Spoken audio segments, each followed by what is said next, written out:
Baik, sekarang saya akan melakukan pemeriksaan untuk refleks dan juga meningeal signs. Di mana untuk refleks sendiri, yang pertama saya akan melakukan pemeriksaan refleks fisiologis dan meminta pasien untuk berbaring. Kemudian yang pertama adalah refleks bicep, yaitu lengan pasien harus berada di bagian abdomen dalam keadaan yang rileks dan memastikan tidak tertahan oleh apapun. Bapak silakan rileks dulu ya lengannya di sini. Kemudian saya akan melakukan pencarian tendon dari bicep itu sendiri, yaitu dengan cara lebih mudahnya adalah melakukan fleksi secara pasif untuk memastikan tendonnya. Oke, silakan Bapak relax lagi ya. Kemudian saya akan melakukan pengetukan pada bagian tendon. Yang diketuk adalah bagian jempol dari pemeriksa atau dari saya sendiri.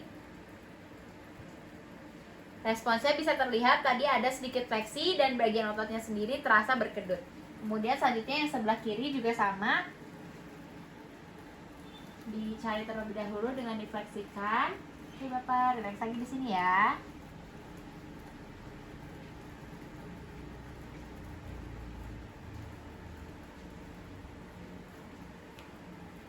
Untuk bagian kiri sendiri tidak terlihat fleksi, tetapi ada kedutan sedikit. Selanjutnya adalah refleks triceps, yaitu dengan menaikkan sedikit pada bagian siku dari pasien dengan posisi lengan pasien masih rileks. Sudah tadi apa ya di sini ya. Kemudian di atas oleh kranon diketuk juga di bagian tendon triceps ini. Terasa kedutan juga di bagian tricepsnya. Kemudian yang satunya lagi untuk sebelah kiri juga sama.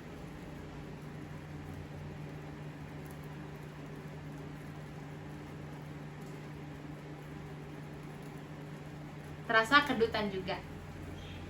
Selanjutnya adalah refleks brachioradialis, yaitu dengan posisi yang sama seperti ini, sekitar 4 jari dari tulang yang menonjol di bagian pergelangan tangan. Kemudian diketuk juga yaitu dari jempol pemeriksa sendiri. Terlihat refleks dari pasien dan juga ada kedutan yang terasa. Dan satunya lagi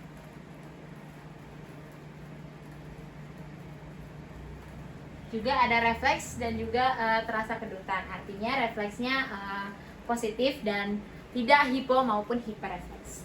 Selanjutnya adalah refleks fisiologis pada ekstremitas bawah, yaitu dari patella refleks dengan cara menaikkan atau memfleksikan sedikit dari lutut, yaitu dengan lengan yang satu bisa ditaruh di sini, kemudian dipukul di bagian tendon dari ototnya, letaknya di bawah dari patella itu sendiri. Kemudian respons yang diharapkan adalah terjadinya fleksi dari terjadinya ekstensi dari ekstremitas bawah.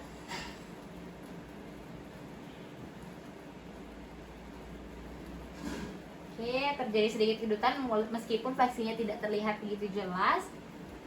Dan kemudian untuk yang satunya lagi, relax saja ya Pak.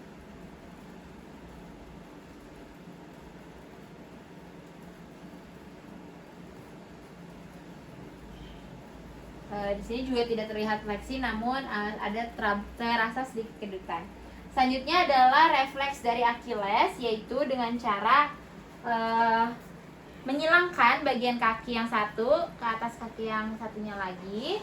Kemudian bagian telapak kaki dari pasien ini ditekan atau didorsofleksikan, lalu diketuk pada bagian tendon Achilles dari pasien.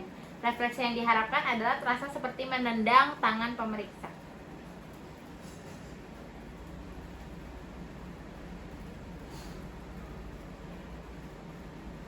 Terasa sedikit menendang.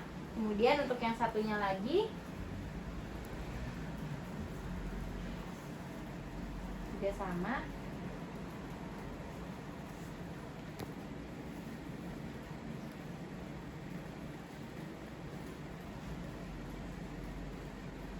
Terasa sedikit dan bisa terlihat juga sedikit menendang tadi. Dan terakhir untuk refleks fisiologis adalah refleks abdomen, yaitu dengan cara menggoreskan 4 atau 6 arah ke umbilikus, yaitu dari lateral ke medial. Permisi ya Pak ya. Dan refleks yang diharapkan adalah adanya kedutan dari otot rectus abdomen, yaitu yang kontralateral dengan bagian yang digoreskan. Terlihat refleksnya.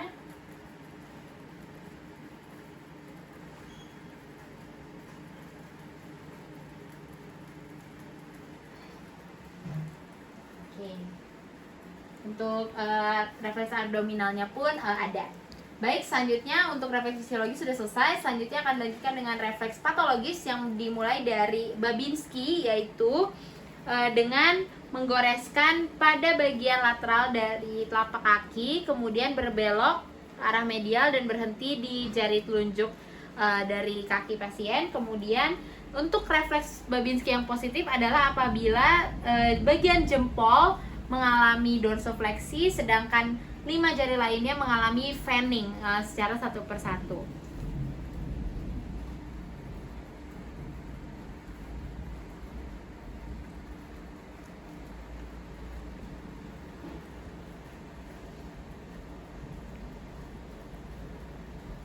Untuk Babinski dari pasien sendiri negatif.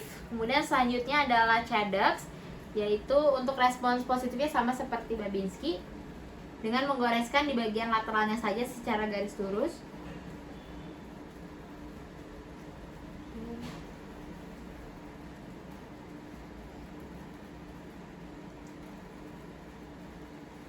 Untuk CHADOX-nya juga negatif. Selanjutnya adalah Oppenheim, yaitu dengan cara seperti mengurut dari bagian atas ke semakin ke bawah atau semakin ke telapak kaki.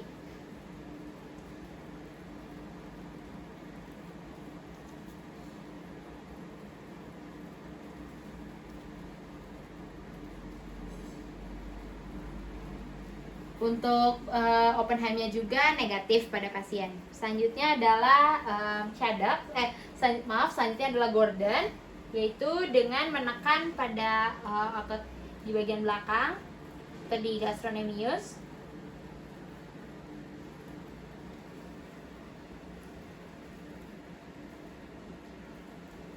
Juga negatif. Dan terakhir yang segrup dengan Babinski adalah Schaefer, yaitu dengan menekan tendon Achilles dari pasien.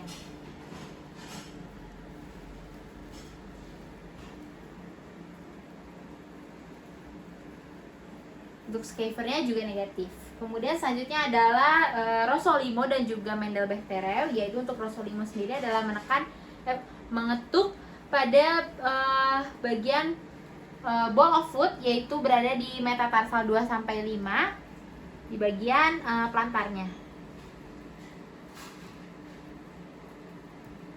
Refleks positif adalah apabila jari-jari kaki mengalami fleksi. Kemudian untuk satunya lagi juga sama.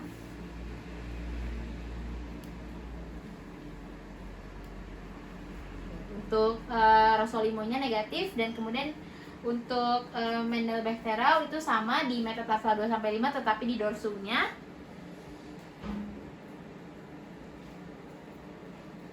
Ini juga sama di 2 sampai 5. Untuk Mendel-Bechterew-nya juga negatif. Selanjutnya untuk pada tangan sendiri, refleks patologisnya adalah Tromners dan juga Hoffman, di mana untuk Tromners sendiri yaitu dengan menjentikan bagian jari tengah ke arah atas, sedangkan Hoffman kebalikannya itu ke arah bawah. Dan refleks positif adalah apabila jari-jari yang lainnya seperti berkedut fleksi minimal.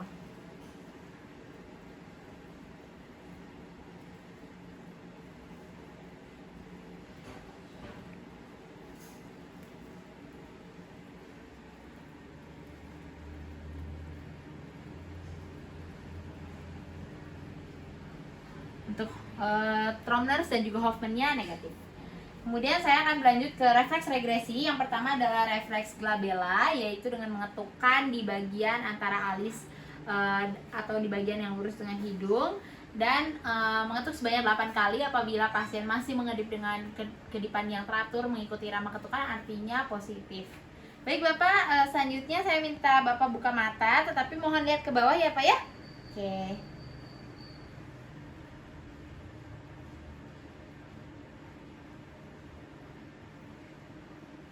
Untuk labella sendiri negatif karena pada awalnya mengedip sekali, kemudian setelahnya tidak mengedip lagi. Selanjutnya adalah reflex snout, yaitu dengan meletakkan jari di atas atau dekat dengan bibir atas, dipastikan agak sedikit menyentuh. Kemudian refleks positif adalah apabila bibir berusaha manyun atau maju ke depan.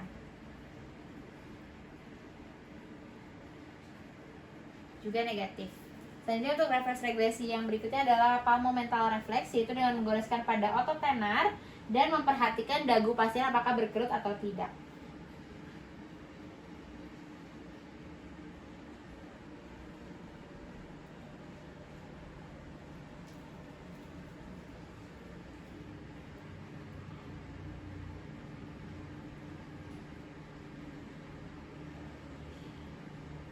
Untuk palmomental refleksnya juga negatif. Kemudian yang terakhir untuk refleks regresi adalah grasp reflex, yaitu dengan menggoreskan tangan ke telapak tangan pasien seolah-olah mau bersalaman.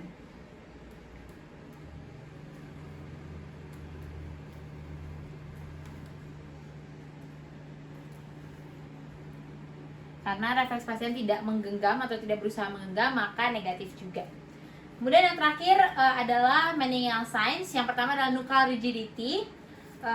Permisi Pak, diangkat dulu bantalnya ya. Oke, dimana untuk nuchal rigidity ini pertama perlu memastikan apakah ada trauma pada pasien di bagian leher, kemudian memastikan apakah ada kudu kaku atau tidak, yaitu dengan cara menggerakkan leher ke kanan dan kiri. Bapak sebelumnya apakah pernah mengalami kecelakaan yang melibatkan di leher Pak? Tidak ya? Oke, baik.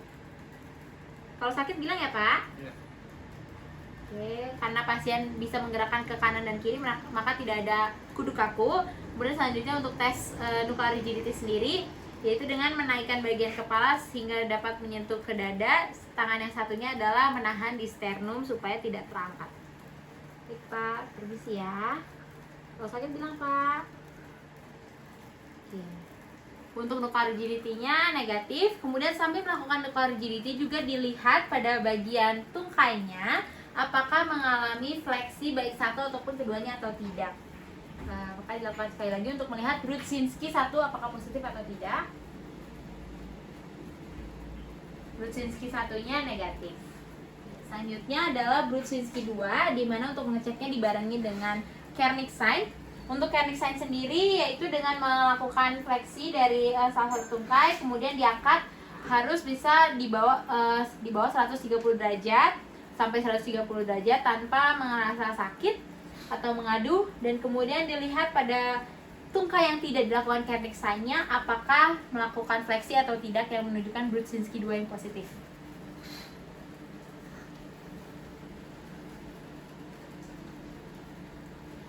Brudzinski 2 dan Kernig sign-nya juga tidak positif. Kemudian yang satunya lagi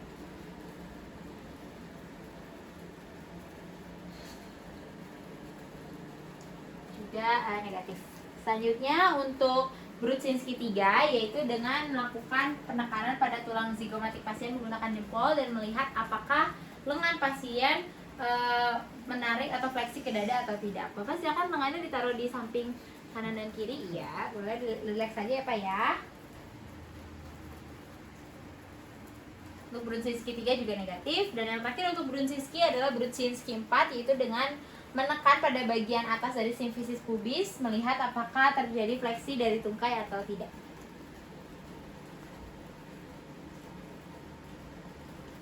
Juga negatif. Serta yang terakhir untuk meningeal signs adalah Lasek test, yaitu dengan menaikkan bagian kaki secara lurus saja, harus bisa mencapai 60 derajat tanpa rasa sakit.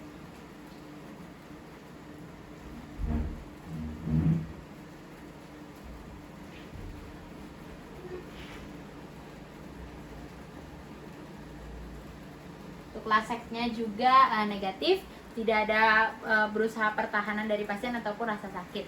Demikian pemeriksaan refleks dan juga meningeal signs. Terima kasih.